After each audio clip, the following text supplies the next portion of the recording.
Sahabat, kita semua memiliki mimpi. Kita semua meyakini bahwa di dalam lubuk hati kita memiliki bakat khusus, bahwa kita bisa membuat sebuah perbedaan, bahwa kita bisa membuat dunia menjadi tempat yang lebih baik, bahwa kita dapat mencapai cita-cita untuk memiliki kualitas hidup yang kita inginkan dan layak kita dapatkan. Namun, seiring dengan waktu, banyak di antara kita yang secara perlahan semua mimpi-mimpi tersebut mulai tertutupi oleh rasa frustasi dan kehidupan rutin sehari-hari. Sehingga kita tidak lagi berusaha untuk meraih semua mimpi-mimpi tersebut. Akhirnya sirna bersama sirnanya keinginan untuk membentuk takdir kita.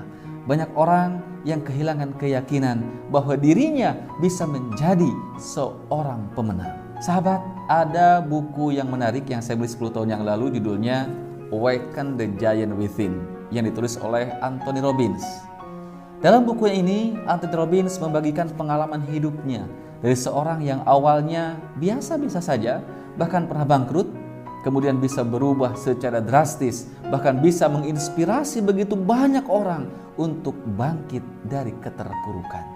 Kemudian, apa yang sesungguhnya yang dapat merubah hidupnya secara drastis, lebih baik, lebih makmur, bahkan dijadikan rujukan oleh banyak orang. Ia menyampaikan jawabannya sederhana: belajarlah untuk memanfaatkan prinsip yang disebut pemusatan kekuatan.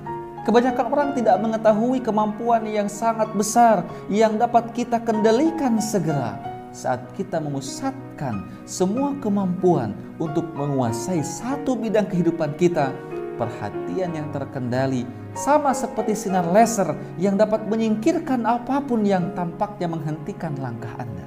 Salah satu alasan mengapa sedikit di antara kita meraih apa yang benar-benar kita inginkan adalah karena kita tidak pernah mengarahkan perhatian kita dan kita tidak pernah memusatkan kekuatan kita.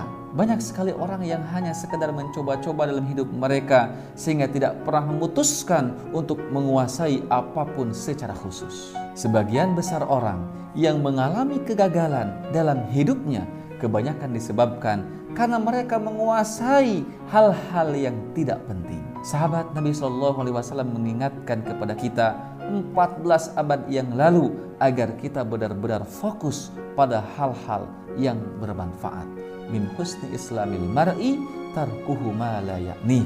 Di antara yang termasuk bagusnya keislaman seseorang adalah ia meninggalkan apa-apa yang tidak bermanfaat, tidak berguna baginya. Dan dalam Al-Quran surah Ar-Ra'd ayat 11 Allah Subhanahu wa ta'ala berfirman mengingatkan kepada kita bahwa yang dapat merubah keadaan diri kita adalah diri kita sendiri. Jangan menunggu orang lain. Allah berfirman, innallaha la yughayyiru ma biqaumin hatta yughayyiru ma bi anfusihim. Sesungguhnya Allah tidaklah merubah suatu kaum kecuali hingga mereka mengubah keadaan yang ada pada diri mereka sendiri. Sahabat, teruslah bersemangat dalam menggapai impian dan cita-cita. Jangan pernah menyerah. Teruslah berusaha, berdoa dan bertawakal kepada Allah Subhanahu wa taala. Nabi SAW bersabda, ihris ala ma yanfa'uka wasta'in billah wala ta'jiz. Hendaklah engkau semangat melakukan apa-apa yang bermanfaat untuk dirimu dan mohonlah pertolongan kepada Allah wala ta'jiz, dan janganlah engkau merasa lemah. Hadits riwayat Muslim. Kemudian juga mintalah kepada Allah apapun yang kita inginkan. Nabi SAW bersabda, liyas'al ahadukum rabbahu hajatahu kullaha hatta yas'ala shis'a na'lihi idan qata'a.